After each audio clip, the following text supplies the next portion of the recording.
Cool. Yeah. I really love the instrument. It's like my soul. Okay. Wait. Okay. More Telemann. Are we tired of Telemann?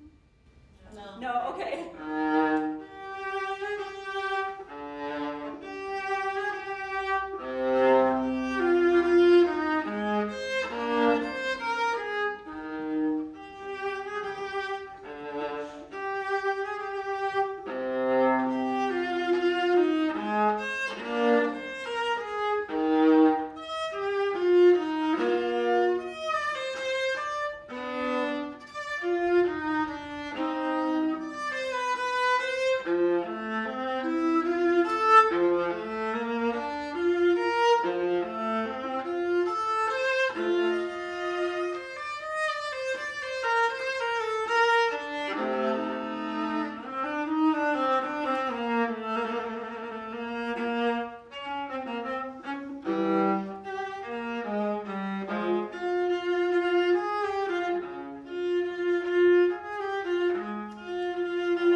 I fast forward to the present. Like I have been working as a telehealth therapist since summer of 2021, full time. You know, like I talk to a lot of people remotely, and then I'm like, I'm stressed, so I just practiced a lot to release stress. And I've learned a lot about the instrument, just like exploring the acoustical complexity of it, you know, and really geeking out on, this is another autistic trait, like having intense or special interests where you hyper focus on some topic of interest. So like I really explored the resonance of the instrument really, and how, you know, intervals create ratios, essentially, with the vibrations of sound.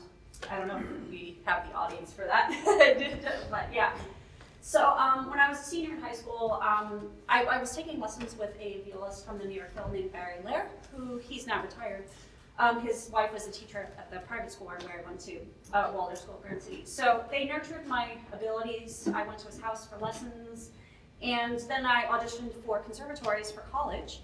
And I traveled to a bunch of states to do my auditions, and then I chose to go to Indiana University. You know the basketball team, Hoosiers?